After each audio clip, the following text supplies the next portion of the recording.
Hey, welcome back to Evil's Comics. I'm Evil Mike, and I got a review for you today. From Image Comics, we're going to be talking about Hexware, issue number 6. It's written by Tim Seeley, art by Zulema, Lavina, colors by Valentin Cuomo, and then letters by Maurizio Clausi. Sorry if I mispronounced any of those names. It's no form of disrespect, just how I'm reading it. Before we get started on the review, please like, comment, subscribe on this guy's channel. It does help a lot. Hit the bell if you're so inclined. I don't have a schedule. I just drop them when I, get to them, kind of thing.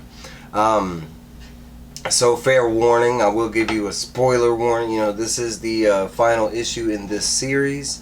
So if you have not read or watched the reviews, or I highly suggest you go back and read this series before you watch this, because I'm gonna go on the spoilers, right? That's what I do. So we start out basically at the urban zone, and for those of you that have been following, basically it's we had an attack from the androids. They're dressed up like humans. It's kind of like, at this point, it's the androids, or the AI, are taking over the city. They've exploited the weaknesses,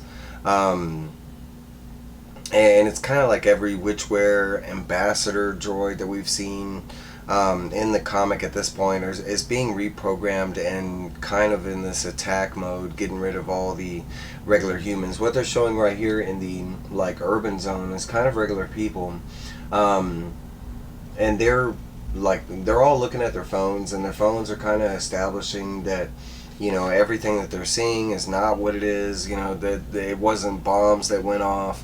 The CEO expresses that it was just a test. Kind of sounds similar to real events. But the book does follow off with this reporter girl, and she's at home, and she kind of goes over to her husband, and she's like, "Man, we got to get out of here. All the androids are going crazy."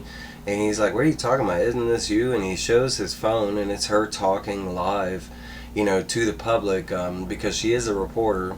And she's like, "No, that's not me. I'm standing right in front of you." And before she can even get it out, he's already back on his phone. He's more interested in what the phone is telling him. But basically she's trying to tell him that it's the AI. The AI is using her persona, to calm the public, kind of thing. So it's not just androids and stuff like that. They're also using AI, to incorporate what's going on, kind of calm the public as they go around killing the public. There is this kind of, in the background, there is this guy that sneaks up and actually kidnaps her, and kind of goes away. The husband or boyfriend or whatever doesn't even notice. He's so occupied with his phone. We catch up with our main characters. Of course, this is the CEO. I think his name is Wine Candy. Or it could be Juan, I don't know.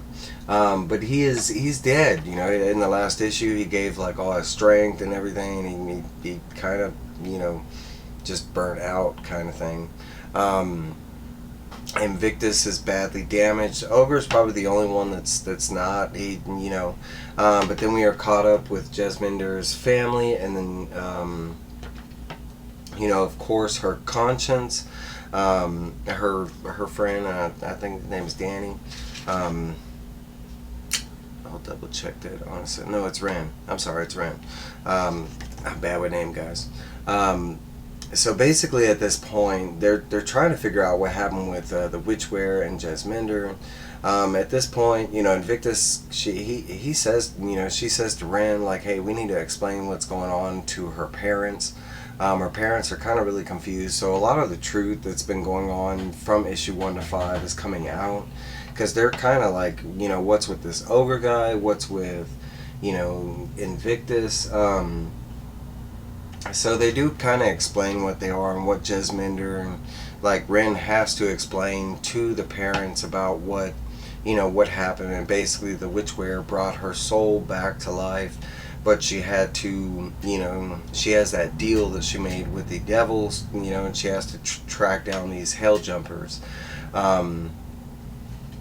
kind of get this whole team up, kind of monologue thing going on because we got the parents and they're like, we're gonna fight to save the city, and at the same time we also get Ogre that convinces Invictus over here to fight, for the humans kind of thing.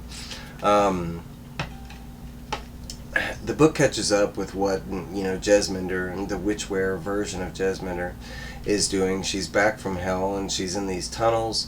We see that all the AI, they're basically tunneling to these like weak points of the city, and they plan to demolish everything. But all the robots and witchwares and they're all working in unison. At this point, like, Jesminder is in direct contact with the witchware, and she's like, look, everything's really bad, you need to take over. I can't control the magic that we have the ability to use, so I need you to take control. The witchware does try to warn Jesminder that it's not the best of ideas, but still she commands Jesminder to take over. As you can see down here, the witchware does take over. And it gets a little wonky from here. Right off the bat, the witchware commands all the other androids around her to start dancing and do this kind of love dance. But it's not so happy-go-lucky as you would imagine. It gets a lot worse. But basically we have, the family and the last two hell jumpers alive. And they're trying to, come up with a plan. As they're walking along, Jesminder's mom, she kind of, she calls out to Invictus, and she asked her if she is, and let me read it and make sure I get it right, but she asked if she's a Magnolo from the Philippines, basically, it's it. But, at first Invictus does get mad when she asked this question. The mother kind of reiterates, and she's like, look, I was this, I was kind of a specialist in faith and in curses and stuff like that, and I know that yours is an inherent curse. It must have been horrible. And Invictus is like, yeah, you have no idea. We get this like whole background story of Invictus about how it has traveled, in the bloodline. But basically it was her grandmother. She was a sorceress. She summoned this black chicken, for some reason put it in her heart. This black chicken started feeding on her. It made her immortal and some other stuff, but at the same time kind of turned her into a vampire, or a succubus, or but when the grandmother died, the mother was already dead, so it kind of traveled following the bloodline. It went into Invictus here, and there is this horrible sad story about when she was outside on the porch, and basically a black bird just flew at her and went in her mouth, and that's when she turned into the vampire. And as soon as she did, she killed her husband, and she commenced to eating her, at the time, young newborn baby. And that's kind of where we find out why she was condemned to hell, kind of thing. At that point she just went on this like massive rage thing where she's just been killing because of what happened.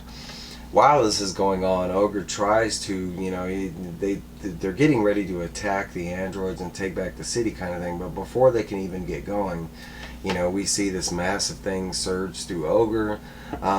It basically, and he kind of calls it out. He says that the power has AC/DC power attached to it, like a bolt of lightning. And we know at this point that it is the androids, and they're coming for him, and not specifically the androids, but the witchware in full command of her witch powers. She basically set that dude. She killed him in one strike. After that, basically, she says one of the things that a lot of people don't know about the real Pinocchio, and I've been stating this since the first comic, that this book is pulling from the real story of Pinocchio. But in that story, that version of Pinocchio didn't listen to Jiminy Cricket. He didn't like that he had a conscience, and eventually he took a hammer and he squashed the shit out of Jiminy Cricket. He killed him. That story is really, really dark. And so when Jesminder gets here, that's what she mentions to Ren, and she commences to try to kill him. She's like, oh, you're supposed to be, Jesminder's conscience. Well, I can, in the original story, Pinocchio realized that he didn't need another entity as his conscience, and he killed Jiminy. So that's what she commences to try to do with Ren. And she gets close a couple different times. But at this point, you can see that Invictus she's already stated that she was going to help to save, humanity kind of thing. And she jumps in and she starts fighting the Witchware. And at first, there's no, competition. The Witchware is whooping her butt like left and right, to the point where she even takes out the lower half of her body, and it's just the top half of Invictus kind of floating around. And granted, the whole time it's just been the Witchware by herself. The other androids are there, like kind of like backup or whatever. And at this point, the parents kind of, and the rest of everybody that's kind of around start attacking the other androids. Like I mentioned before, the Witchware kind of gets ran a couple different times. There's some dialogue in the background between the parents and Invictus, and they kind of like pump her up or whatever, and she gets back in the battle with only the top half of her battle, and she realizes this part she's already defeated, the Witchware. She already sent her to hell. So I mean, what, her getting beat up and all this was kind of just her doubting herself. And as soon as she heard this, like, conversation between the parents, she like all, hyped up, and she just whoops the floor with the Witchware, to the point where like the Witchware is like, stop, it looks like either she's about to melt her to nothing or she's about to pull her back to hell. There's something that's said by Ren, the difference between Jesminder and the Witchware, even though they were in the same body, and the Witchware kind of finally registers that and asks what the difference is between the two. The difference is, even though Jesminder like deserved to go to hell because when the bombing happened, she chose to think about herself versus other people, but knowing that, she still like made that moral like acknowledgement that she had made that bad thing, and she repented and tried to change. Learning this was kind of the end, and at this point the Witchware kind of gives up. She starts fixing everything that has happened. She basically starts using the Witchware power to burn and light all the other androids up on fire. During the battle, like kicking, Jesminder's butt, and while she was melting the Witchware or whatever, Invictus got really damaged over here, and I mean, you can see her, she's at the point where she's about to die. She reaches over to Jesminder's mom, I think her name is Karen, but basically stating that she's about to die. She knows she's going to hell. Acknowledging that this lady has like immense knowledge on faith and different religions and stuff. She basically asked her to, she's repenting, and she wants to be like either, killed forever, like she doesn't want to keep coming back. And she kind of makes that sacrifice to have a preacher give her her last rites, so her soul can rest at peace, kind of thing.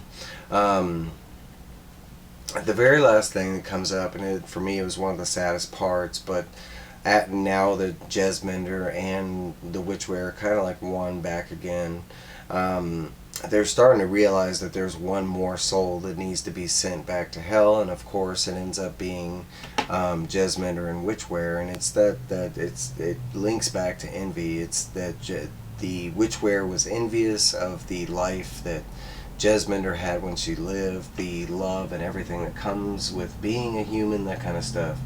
So with this being said, she basically says goodbye to Ren, stating that she kind of had no place in the world, in the get-go, and basically it's up to the people that are still there to, kind of make amends, kind of thing.